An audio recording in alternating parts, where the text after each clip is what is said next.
तुझको पुकारे मेरे गीत रे मेरे गीत। मोहम्मद रफी वैसे गायक थे जो धुन पसंद आ जाने पर गाना गाने से इनकार नहीं करते थे। जन्म जन्म का साथ है निभाने को, दिल कहे रुक जा रे रुक जा, यहीं पे कहीं जो बात।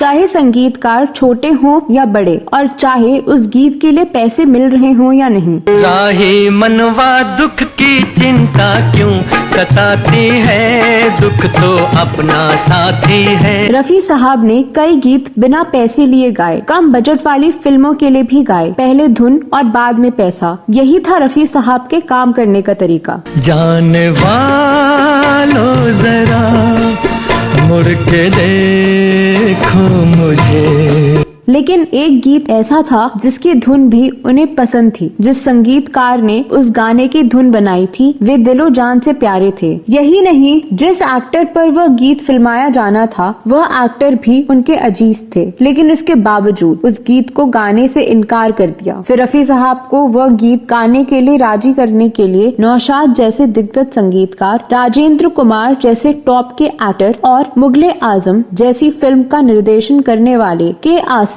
जैसे सम्मानित निर्देशक समेत फिल्म जगत के दिग्गजों को एड़ी चोटी का जोर लगाना पड़ा। आखिर वह कौन सा गाना था जिसको गाने के लिए रफी साहब बिल्कुल तैयार नहीं थे, और कैसे वह उस गीत को गाने के लिए तैयार हुए? पूरा जानने के लिए बने रहिए हमारे साथ।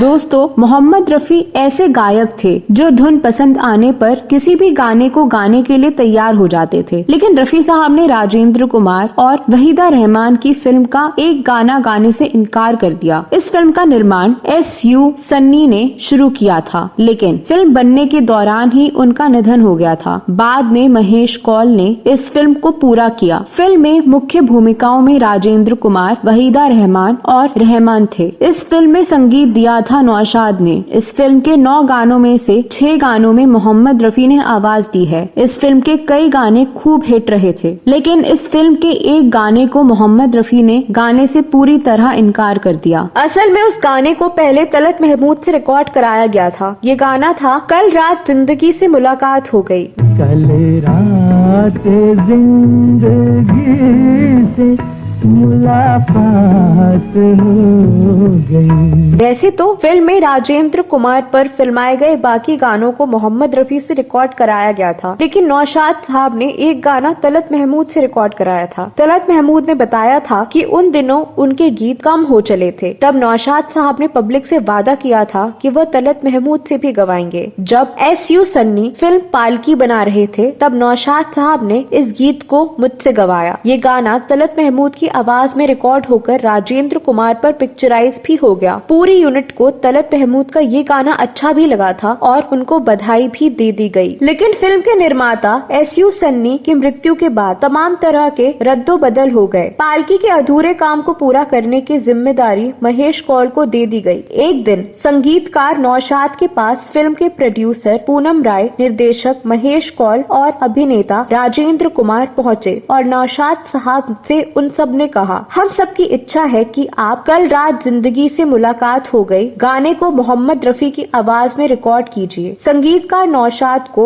बड़ा अचंभा हुआ कि ये खूबसूरत गीत को आखिर क्यों बदलना चाहते हैं। उन्होंने इनकार करने के लहजे में जवाब दिया, मेरे लिए काम नामुमकिन है। लेकिन निर्माता और अन्य लोगों ने जब नौशाद पर बहुत दबाव डाला तो नौशाद ने कहा, इससे तलत महमूद का करियर प्रभावित हो सकता है। लेकिन इसके बाद भी निर्माता और बाकी लोग नौशाद साहब पर दबाव डालते रहे। इस पर संगीतकार नौशाद ने कहा कि ठीक है, मैं रफी साहब से बात करके देखता हूँ। नौशाद साहब ने रफी साहब से मुलाकात की और पूरा वाकया मोहम्मद रफी को सुनाया और कहा कि ये लोग अब इस गाने में तब्दीली चाहते हैं। पूरी बात सुनकर मोहम्मद रफी ने इस गाने को गाने से इनकार कर दिया। रफी साहब ने कहा, नौशाद साहब, मैंने हमेशा ही आपकी बात मानी है, आपका हर लफ्ज मेरे लिए हुक्म है, लेकिन इस बार मुझे माफ कीजिए। तलत साहब मेरे लिए सीनियर हैं। आप जब चाहें तो इस फिल्म के किसी दूसरे गाने के लिए बुलाइए, मैं हाजिर हो जाऊंगा, लेकिन ये गाना गाने के लिए मुझसे नहीं कहें। मोहम्मद रफी गाना गाने से इनकार कर जब चले गए तो नौशाद साहब को रफी साहब की ये बात एकदम छू गई। इसके बाद नौशाद साहब ने निर्माता निर्देशक के समक्ष अपनी नाराजगी जाहिर की और फिल्म में संगीत देने के आगे के काम को रोक दिया। नौशाद साहब ने निर्माता पूनम भाई से कहा, रफी साहब ये गाना गाने के लिए तैयार नहीं हैं, आप ही उन्हें गाने के लिए राजी कीजिए। अगर वो राजी हो जाएं तब मेरे पास आइए। इसके बाद राजेंद्र कुमार के अलावा कई लोगों ने रफी साहब को मनाने की कोशिश की। जब रफी साहब नहीं माने तब फिर पूनम भाई ने मुगले आजम के निर्देशक के आसिफ पर रफी साहब को मनाने की जिम्मेदारी डाली। नौशाद साहब ने बताया, इसके बाद पता नहीं उन दोनों में क्या बात हुई। तलत महमूद से उन्होंने चर्चा की या नहीं, इस बारे में मुझे नहीं पता, लेकिन मुझे इतना पता चला कि रफी साहब को मनाने में के आसिफ को 6 दिन लग गए। जब रफी साहब ये गाना रिकॉर्ड करने के लिए राजी हो गए तब मैंने रफी साहब की आवाज में ये गाना रिकॉर्ड किया और वही गाना राजेंद्र कुमार पर फिर से फिल्माया गया। कल